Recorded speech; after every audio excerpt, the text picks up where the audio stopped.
To all of you. I need a little better energy than that, so let me try again. Good evening. Good evening. All of you had a fresh round of tea, coffee.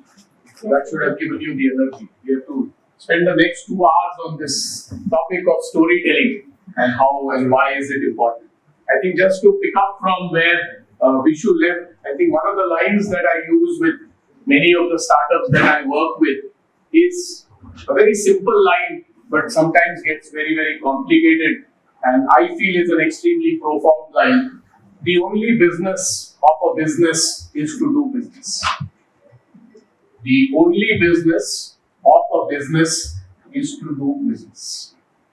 Sometimes as founders we get carried away. I am a medtech startup, edtech startup, fintech startup, medical device startup, and I'm sure some of you in the room would be. And we get so passionate about our subject or our domain that sometimes we lose focus on the fact that ultimately we are doing it because we want to make it a business, right? We are not doing it as a science lab, science project anymore. We may have done it. Some of our journeys may have started from there, but we've evolved and come to a point where we now want to take this to market, to monetize it, to get some money at the end of it from that. And that's what our aspirations are. So we're going to spend some time keeping that as a backdrop. And I feel that one of the important aspects when we are trying to do that is this whole concept of public speaking or storytelling. Because ultimately, it's all about the story we tell people. And when I say people, the people could be our investors, the people could be the jury, the people could be your customers, the people could be your vendors, or the people could be the society or the general public that we deal with. Each of them, you are telling a story. And all they are going to do is to listen to your story and get moved by your story and take a decision, or not get moved and not take a decision. And obviously, which one do we want? To move them, to really bring them to that point of taking a decision in our case. I have spent about 35 years in the corporate world, and that's some of the lessons that I have learned, which I will talk about through the slides. But also the last decade as a mentor and as an investor. So I've been on both sides of that equation, working with founders, many of you in the room, to help them what they need to do, and also at times sitting on the other side, having invested in about 35 startups so far and have mentored a little over 230 startups so far over the last decade that I moved out of the corporate world when I became what I call a corporate jump out and started to focus on doing things on my own. I also happen to run the TEDx platform. How many of you listen to TED videos, TEDx videos on a regular basis? Yeah, very good. As a brand ambassador, it gives me good feeling to see many of you do. And I am inspired. I've been running TEDx Hyderabad for the last 10 years.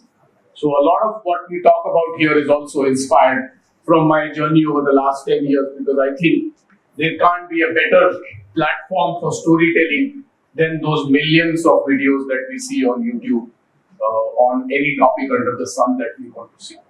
So with that, we'll get into the slides.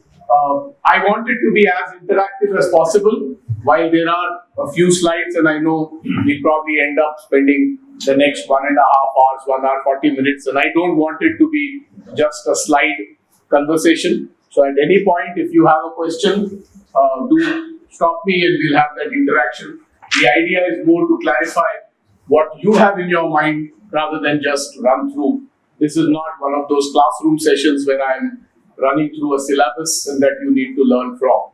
So these are just some learnings that I've had, and we can kind of go on. So to start with, if I'm saying storytelling is a very important aspect, then what are storytelling? What are stories? Why is it so important? And I think one of the things that we all need to understand is that stories are the first few things that we all learn from our childhood memories. And quite often we don't understand the science behind it.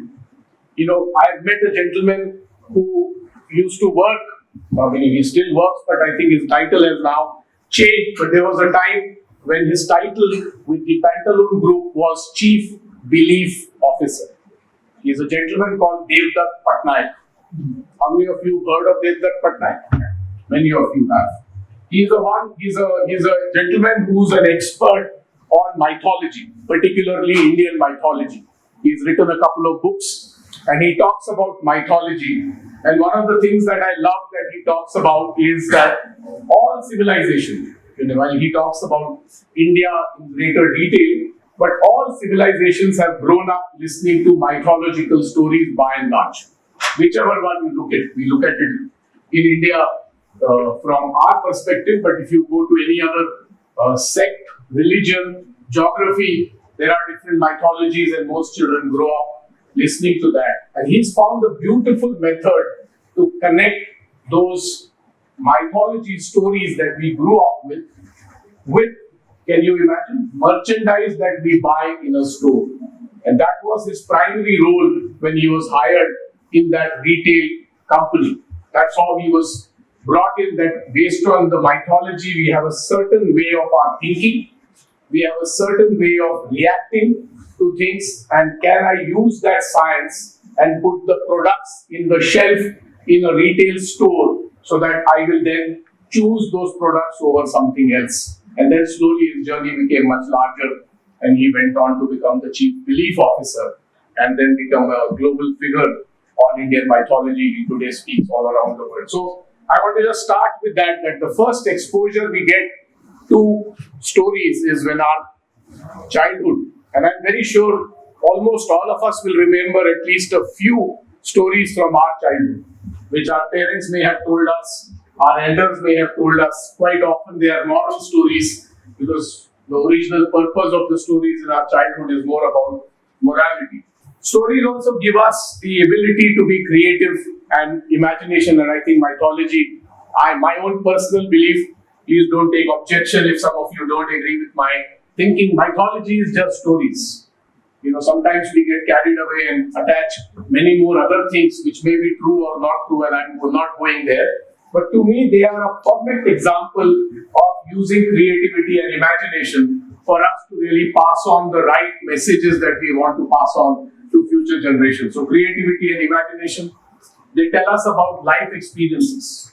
How often have we heard a speaker talk about their life experience and we get moved? Whether it is somebody who's kind of worked around difficulties, sometimes physical difficulties. We have people who have disabilities and they've gone on to achieve something great, or some people who have had economic difficulties and they've gone on to become a unicorn founder or a very senior professional, many of those things, and also sports and also politics and many other areas. And last but not the least, they help us to really improve awareness and knowledge. So many of the things that we learn from come from these stories where we learn. So these are all stories in a certain nature. And some of you may be wondering what are all these stories got to do with the startup world. I will come to that in a minute. Yes, ma'am. Actually, we've heard one very interesting story about IPP. Like, as in, we saw the slides of what was before and what was after. So that was amazing. Absolutely. And that is a story. Just half an hour back. That's right. That is an amazing story. From that barren land that we saw in 1998 to what it is today, and how those people walked through those thorns to get to that point and all of that. Amazing stories, right? So that's what we're saying. These are all stories, and the power of a story is phenomenal. And we'll come to what we can do in the startup world with those stories. So if those are stories, then what is the storytelling? Storytelling is an art, and I'm sure at least most of you, maybe with the exception of the two of you, will recognize the face here. He's a leading film actor in India, a gentleman called Rana Daggubati, who is an extremely good storyteller, in addition to being a fantastic actor, which most of us have seen. But if you haven't seen, you should go and watch his TEDx talk, where he talks about the story of being a third generation entertainer and how entertainment is changing over the last 3 or 4 decades. From a single screen, large screen movie theaters that people own, to mobile devices today. from movies to kabaddi match today, and many other things. So storytelling is essentially about creating a narrative and communicating that narrative to our audience in a manner that we can get and grasp their attention and keep their attention through the course of that storytelling. Where is it used? In addition to startup world, these are all the places where, and we sometimes don't understand it, but we are absorbing and we are consuming stories all the time. We are consuming them in the marketing and advertising. Every ad that you see is essentially telling us a story. The most amazing ones I personally find are the Amul ads. All of us see them. If something happens tonight, tomorrow morning, there's a beautiful story depicted in such a wonderful manner without any words quite often, with just one punchline that is there and it conveys a story. And how beautifully they found a method to connect each of the stories to their product and how they convey that. So that's happening all the time. Novel or books that we read or write. Many of us write ourselves, so we use stories there. Film, of course, we all know.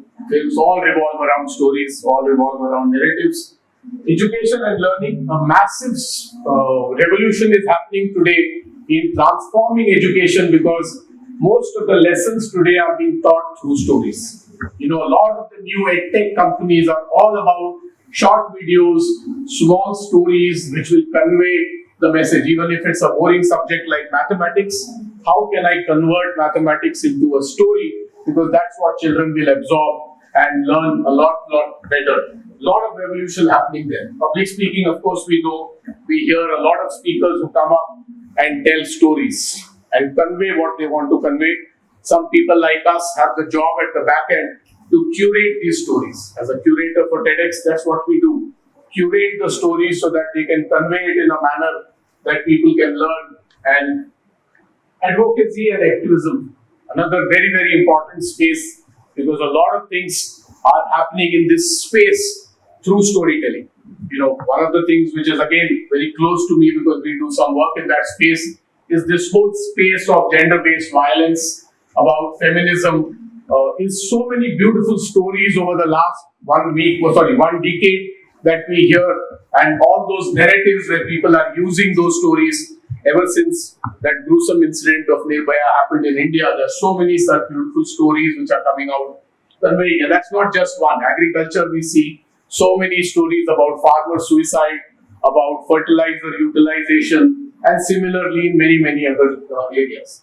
Culture and tradition sharing, again, very, very common. Many of us don't know our ancient cultures, and the best way to listen to them or understand them through stories. Sometimes the stories which are conveyed through performances, whether it's a dance performance or it's a musical performance, or sometimes just simply by way of a story in a theater style, in some acts. And last but not the least, personal growth and motivation.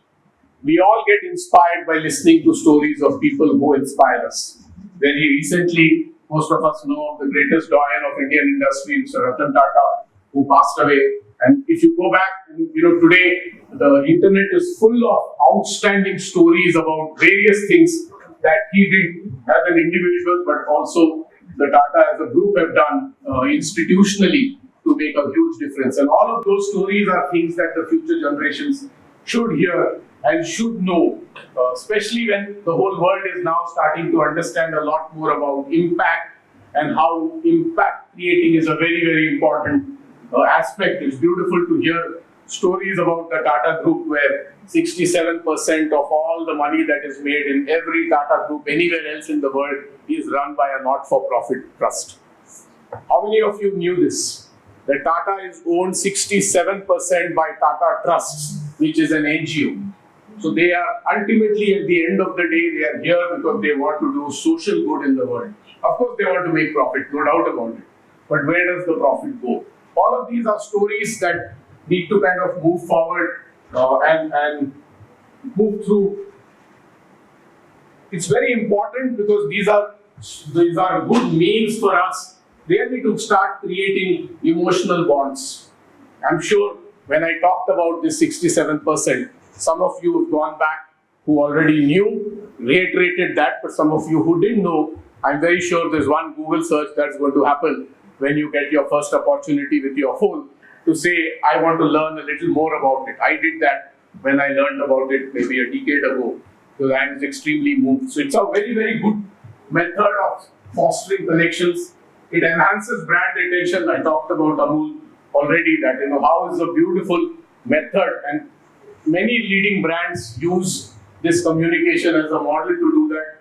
Humanizes brands, products or services, inspires actions, and most importantly from a startup world, it communicates our beliefs, our vision that we want to communicate to the world at large. I'm very sure those of you who watch Shark Tank, some of you who may have pitched to investors would have heard this, that what is your vision? What do you want to do in 3 to 5 years? And what is expected by those people who are asking you this question is that can you inspire them to say that here's somebody who really moved me in that one line or in that 1 minute or half a minute that they could do. I just thought we take an example. Storytelling is all about stories, right? So I thought I'll create a story about Naina and understand that what can happen to Naina. And here's Naina, who's kind of is an entrepreneur. She's been invited to do a public talk. She's extremely nervous. Any one of us who did our first time going and pitching or doing a talk in front of top people, that's what happens. And let me assure you that this doesn't stop only at the first time. You could have done this 100 times, 1,000 times, but all of that, what is written here, is a common element that happens to all of us. When you have to go and speak in front of a group of people, the group could be 30, 40 people as they are in the room here, or it could be thousands of people, where sometimes you're addressing people in a large auditorium, or sometimes in a sports stadium. The feeling does not change, because you're standing here and you're extremely anxious and nervous that am I going to utilize the time the best, and are people going to take something away from here which makes a difference to their life. That's exactly how Naina was feeling when she started to think about her talk, and then when she started talking to me, here's what I started talking to her about. That your story, the first thing that you need to do when you are wanting to convey a story is to start with the idea. What is it that you want to talk about? What is it that is the message, the key thing that you are wanting to convey to your audience? It is ultimately it's your idea. If you are a startup, you want to convey your idea, the problem that you are trying to work on, the solution that you are building.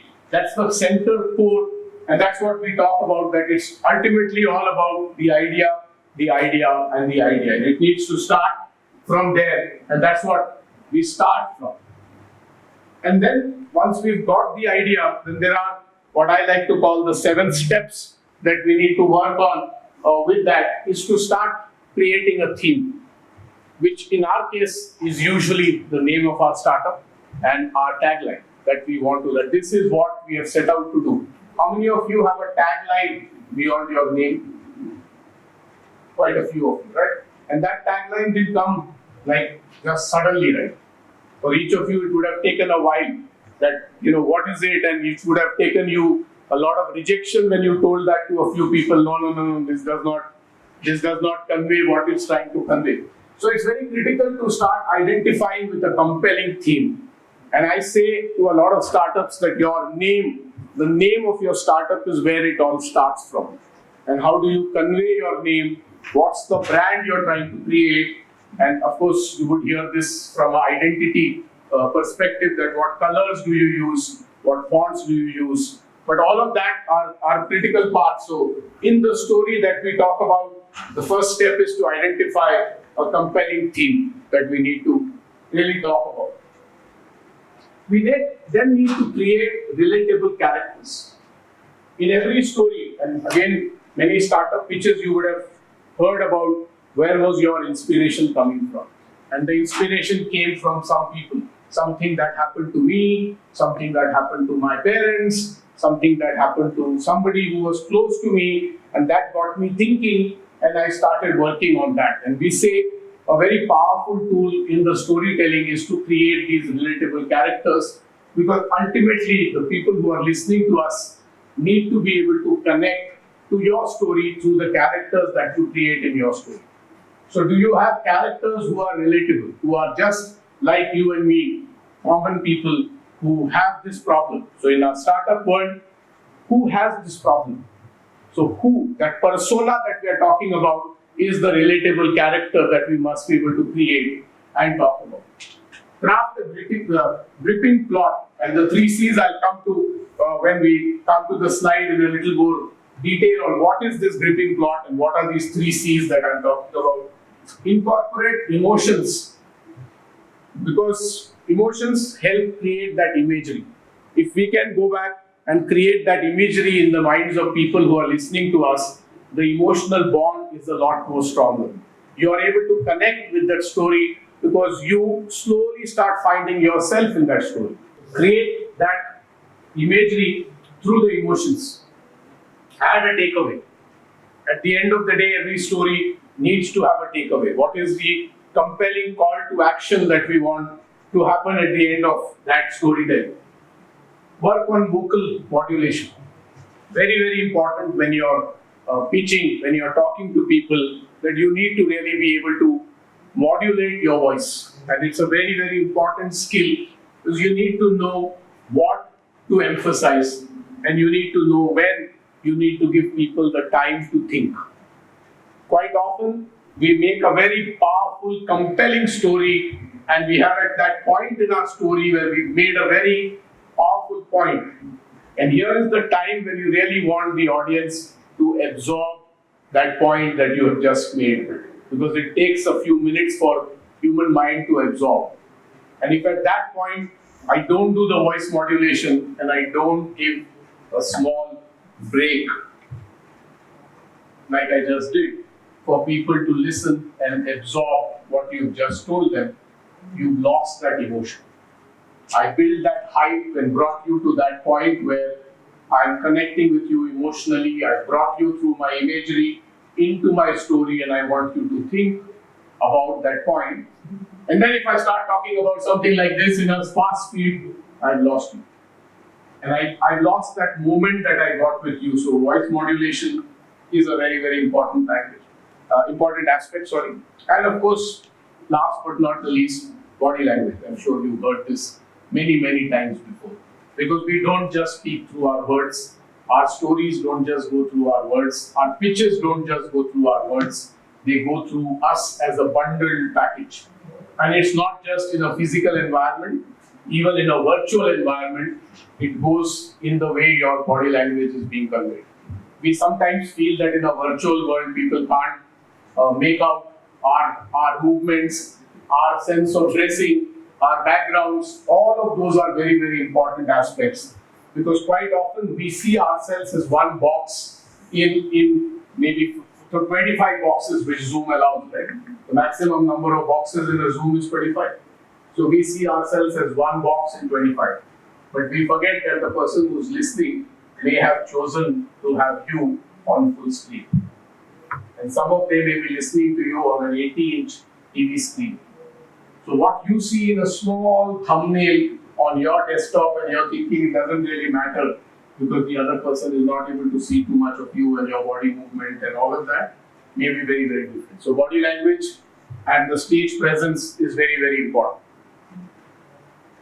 Now, we've got this theory about what needs to be done, the 7 things that are there. What are these 7 things? Let's try and understand when I said that create a compelling theme. And I was talking about that when you talk about a compelling theme, we need to understand for creating that theme that who am I talking to? Who is my audience? Who am I pitching to? What is their persona? What is their identity? What emotions will your audience connect with?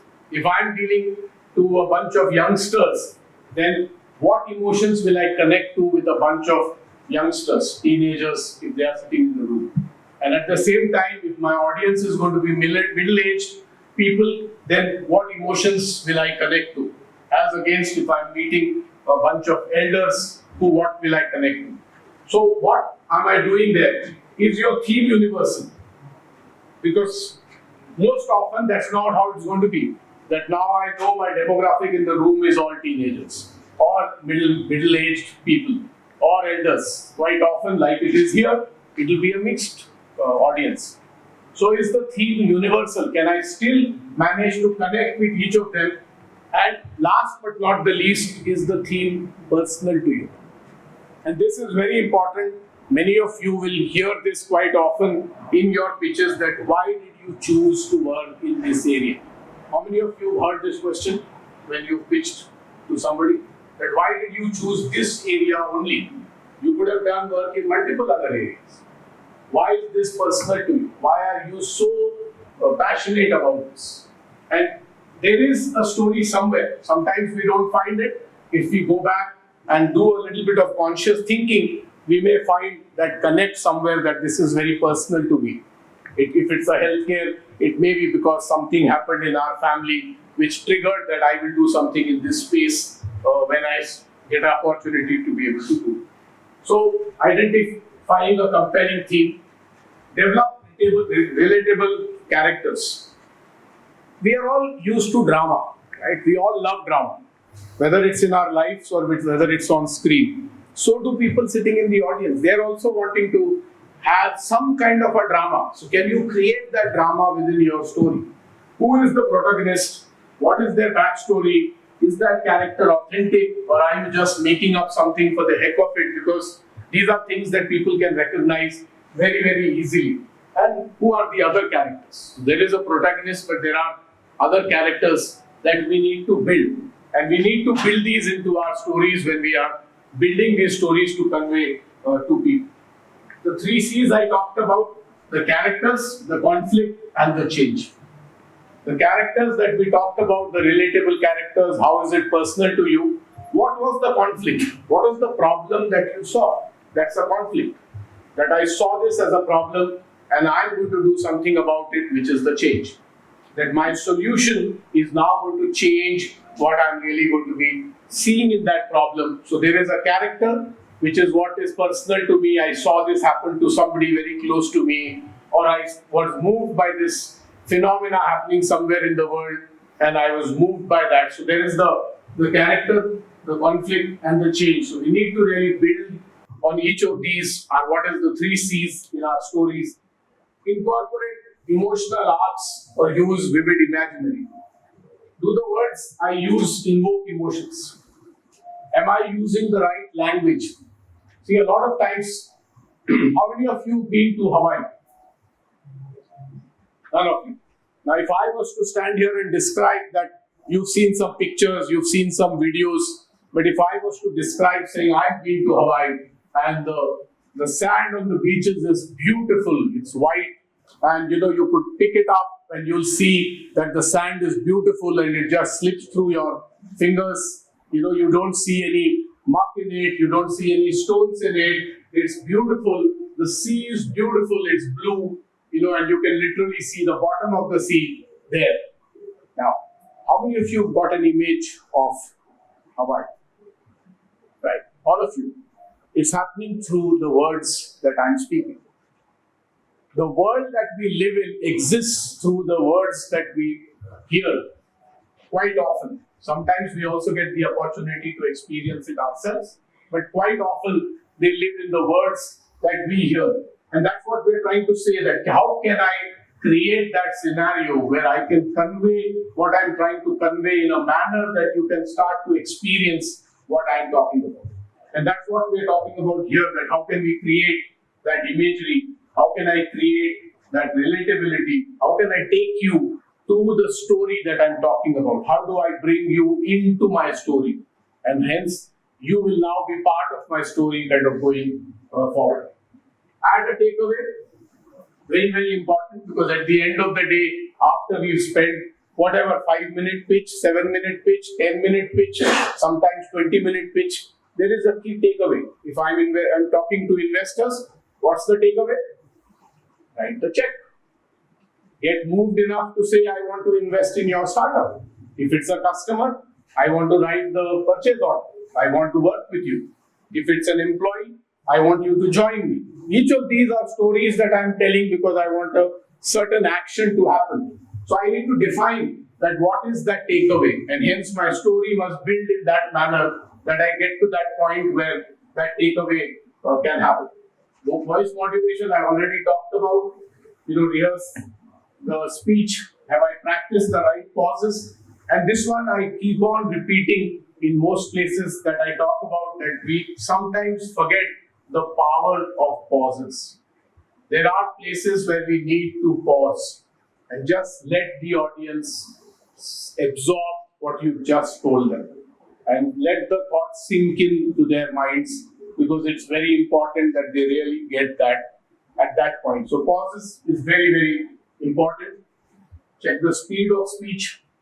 Sometimes, especially if most of us, with the exception of again these two people here in the room, as Indians, our tendency is to speak fast.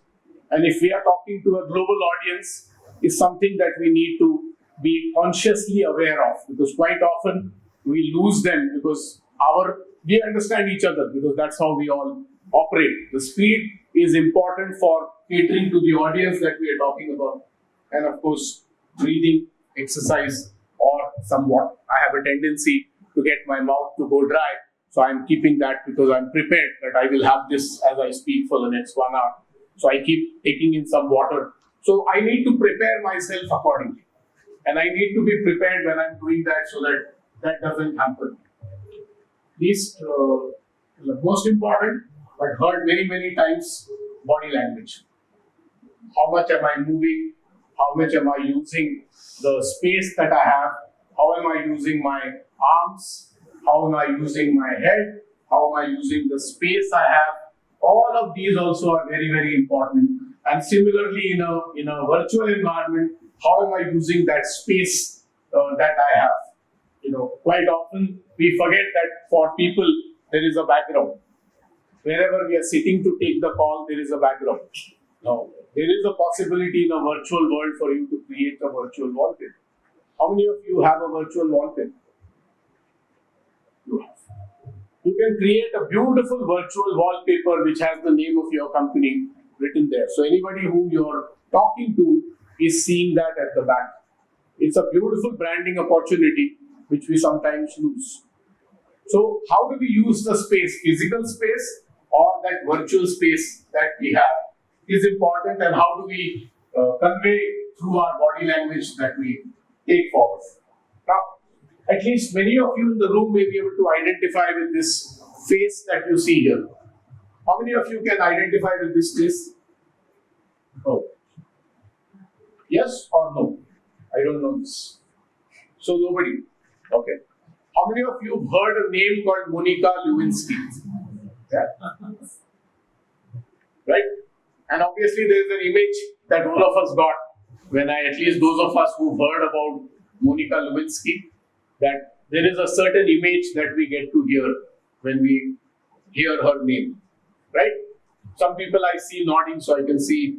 So she was an intern in the President of the United States office, and she was involved in a very major controversy which actually led to the president having to leave his office and not get elected again, and lots and lots of stories that happened at that time. Now, she came a couple of years later and gave a TEDx talk about what happened. So we heard the world side of the story. I was also one of them who heard that story. And here's the other side of the story. And the reason I've chosen this is because it's a topic which is very anyway, when you hear the talk, you'll get a sense, and we'll talk a little more about it. But I also want you to see those 7 things that I talked about in a storytelling, the body language, the character, and all of that.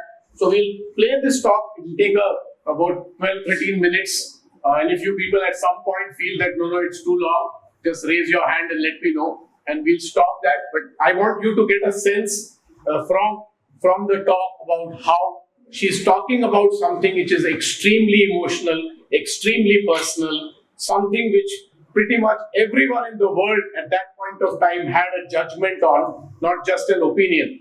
Keep the key stuff on your slide, the rest of it you should talk. So that there is that emotional connect that you build with the audience that you're talking about. Practice, practice, practice, and some more practice. Practice does not mean that you should build a script and, kind of like a rote like we did in our schools. We've mugged the answer and we go there and just kind of start bursting out that's not what practice means. Practice means the flow. That when this slide comes, this is what I'm going to be talking about. That is the practice, that I know the cue on the slide, or I knew the cue in my talking, and I must talk about it. This story, I must talk about it on this slide. That is the practice you do, because human mind, how often in your school, if you still remember, that you had mugged an answer and you knew the answer inside out. But when you went to write the exam, or when you were doing it in a viva, you forgot one word, and that's where your script stopped. How often has that happened to any one of you? I mugged an answer, and I'm talking about school days. I hope you don't do it anymore. But in school days, when we were still mugging our answers, the physics answer, that this is going to come, the teacher has told, ye wala answer, you have to mug it because it's going to come. So I have mugged the answer, it's some 20 lines, and you ask me, in the middle of the night, and I know the answer. But when I went to write the exam, I started writing and I forgot one word. And then I'm just scratching my head, because after that one word, everything has gone blank. It happens all the time. If some of you are willing to admit, then it's good. Those of you who are not admitting are only saying that I don't want to talk about it, because that's how human brains work. So if you mug it, that's what is likely to happen. But if you have a generic flow and you know what you're talking about, it doesn't matter. And the most important thing to remember when something like that happens, your story only you know. So if I had something that I was supposed to talk about at this point, and when I'm presenting I forgot about it, I have to just forget about it. You don't know that there was a story I was supposed to talk about here, right? So you don't know about it. But if I start kind of getting hassled and all of that, then I've lost you from that point onwards, because I've lost myself. But if I'm confident and I say, okay, if I've forgotten it, it's okay, I've forgotten it. I know the next story, let me catch up and continue. In startup pitches also, sometimes we may forget something in the middle. Ideally, we shouldn't, because that may be the most important thing that we are talking about. But in case we do, it's okay, it will come back. And when it comes back, you can very creatively build that back into your script, because again, there is no, your slide should not be the one which is talking everything in a particular order, so you can't kind of plug something in the middle. Your slides are very generic, so you can bring something else at that point.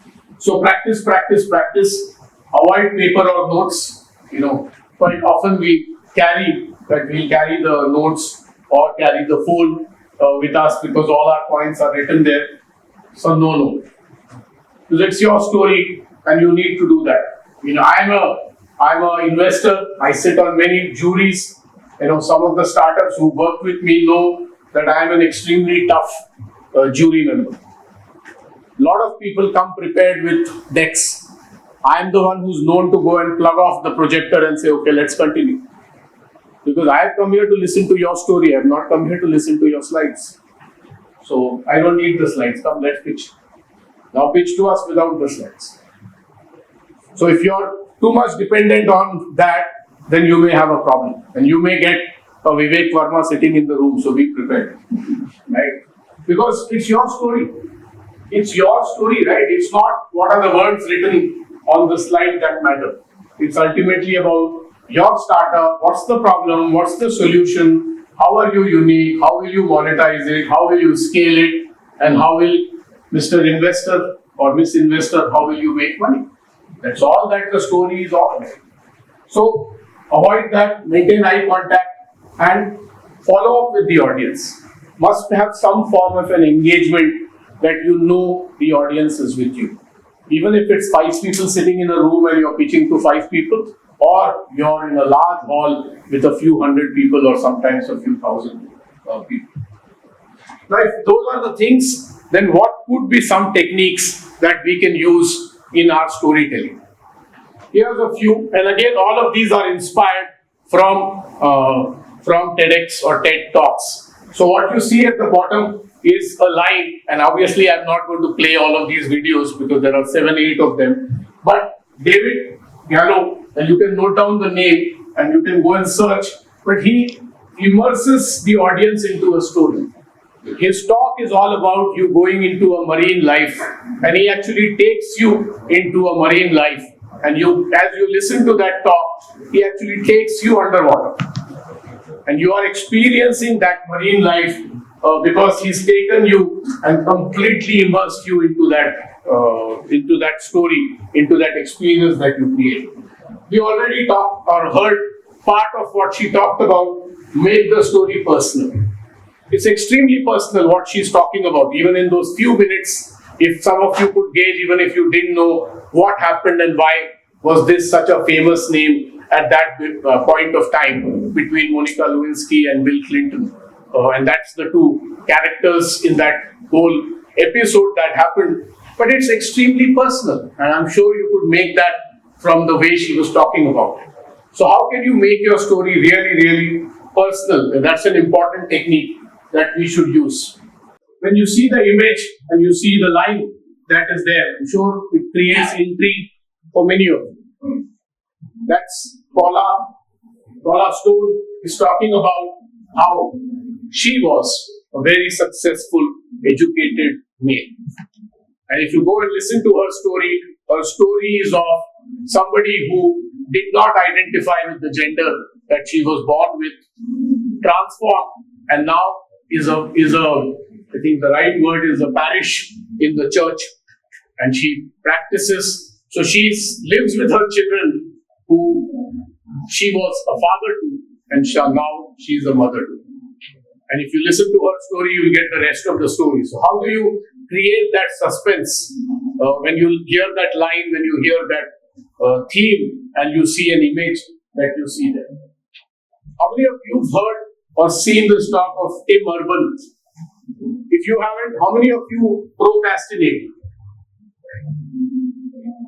I want to see whose hand is not going up in the room, because that will be someone who we should nominate to Nobel Prize. Because all humans procrastinate. This is just the human nature, right?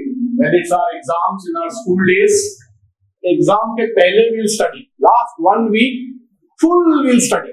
Rest of the year we'll enjoy.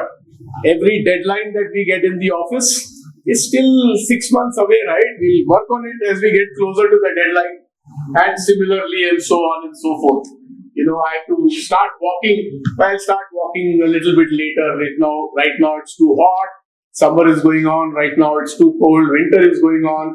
Right now there is rains. It's monsoon going on. Some reason or the other, we keep procrastinating. Now, he's created a beautiful TED Talk. Tim Urban talks about procrastination, creating characters. And again, if you go and listen to the talk, you'll see how he's created some of those people who you see a little bit on the slide here about characters that he brings to the story. And when you listen to the story, you'll see how beautifully he's used it in his slides. Simon Sinek, any of you heard of Simon Sinek? Many of you. And he uses these 8, those 3 concentric circles is one of the most powerful things that we all need to understand about our startups. What he says in this famous talk of his is people don't buy what you sell. People buy why you sell. And he says the entire journey is from what you sell to how you sell, but eventually why you sell. If you can create that why in the minds of the person you are talking to, that is when the success of your communication is going to be the highest. And that's what he explains so beautifully in this talk, that he talks about using whiteboard or white chart paper and the concept of this why, how, and what. And when you watch it, I think it's a life-changing thing if you can understand this concept, especially in the startup world, of why I do what I do. Purpose, as we say quite often, the why is the purpose. Why do you exist as an organization is what he says to focus on. Build up a star moment. Star is something they'll always remember. I wish I could play this talk, but it would have taken a very long. But again, when you go and watch this talk, she does something which is completely unexpected. A lady walks onto a TED stage and actually, in full view of the whole world, changes her clothes. Obviously, she does not go nude while changing her clothes, but she's taking that step of connecting that act of changing to her talk and talking about, and when you watch it, you see the connect of why she's doing that. But as a result of that, she's created that star moment on stage, and people will remember how she does that and how she connects it back to what she's trying to convey in her talk. So you could also choose to create that star image in your subject, something they'll always remember. That star, something they'll always remember. So what could be your star moment that you create? How many of you watched this talk of Sir Ben Robinson about we don't need schools? It's been doing the rounds of, he talks about how and what's wrong with our schooling system. And that's the most powerful talk again that he talks about, because ultimately he starts off in a very negative way, but ends the talk on, his title of the talk is We Don't Need Schools, or Why Are This Ruining Our Children's Future, or something to that effect, but leaves you with an extremely positive takeaway at the end. Now, after learning all of this, guess what happened to Naina? She went on stage and she watched a few of these TED Talks. And she went on stage not feeling so nervous. And she was able to do a wonderful job. And a lot of people are very happy. But who's the most happiest? Her. Because she could convey what she was trying to convey to the people who she was talking to.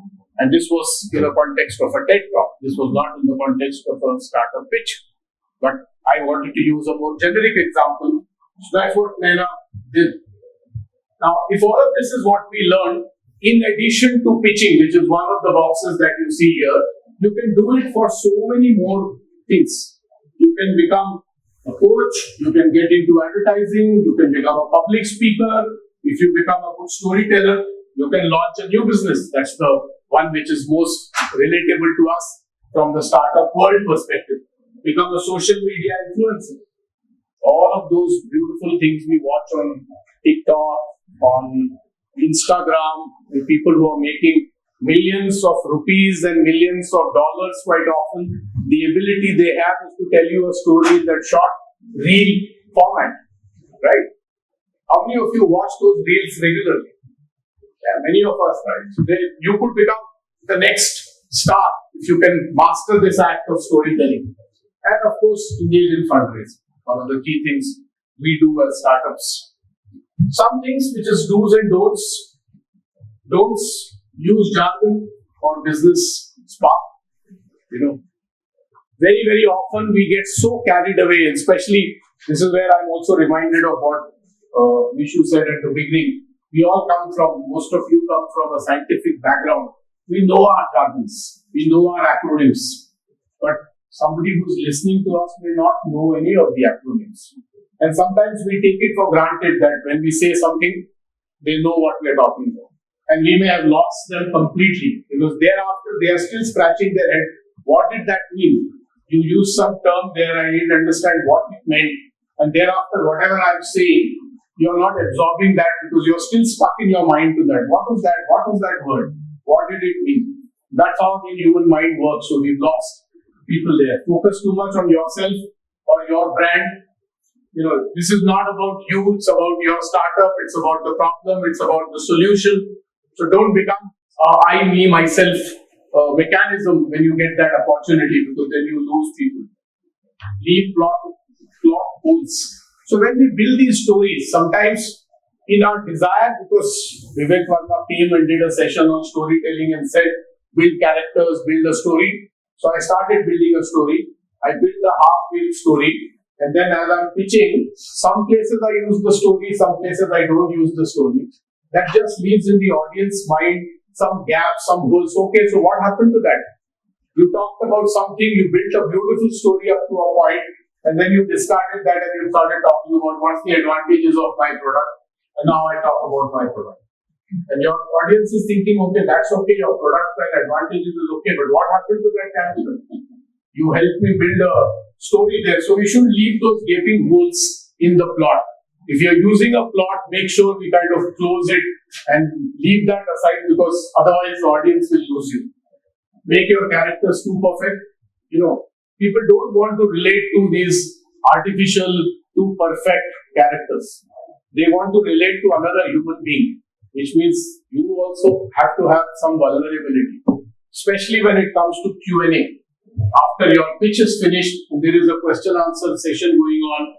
Some investor in the room is a very, very knowledgeable in that space, and she's asked you a question, which is something you don't know. Now, there are two things one can do. One is to bullshit around and say, I know the answer, and I've done the research, I've done this, I've done that. Quite likely that you will get flat, because the person seems to know a lot more than you do, which is why they're asking the question. It's perfectly okay to be completely vulnerable and say, I don't know this as well as I should, so I will go and research that. Thank you for your question, and I really appreciate it. And I will go back, because that's the reality. You don't know. You should have known is another story, but at that moment you've got to be. So it's very important to really make your sell your, what is it that you want to really do that. Don't overcomplicate. Simple things, use visuals to show your idea, know your audience, outline, be honest, go deep. I think a lot of it is kind of no-brainers, make it useful, and leave some room for imagination. So you really don't need to not leave the plot halfway hanging, and at the same time not get lost too much in that. Leave some of it for people to really imagine. Some real-life stories from our platform that I've been involved in building over a period of time. One is about an agriculture scientist who went on stage and said poison on your plate.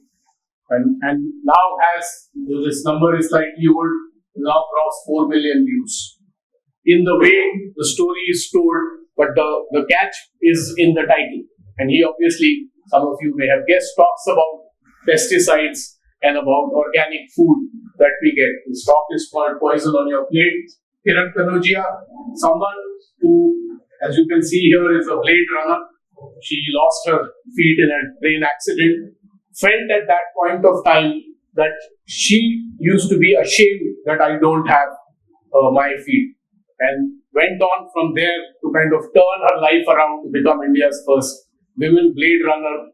Now is a mother of two, runs marathons even today, is extremely proud, and is very happy to go on stage with her blades as against what she would do earlier. So that confidence comes from all of that. And similarly, some of you who are from Hyderabad may recognize this guy, Vareva Chef. He's a very, very popular chef. Sanjay Tumma is his real name, but he's created his name online as Vareva Chef.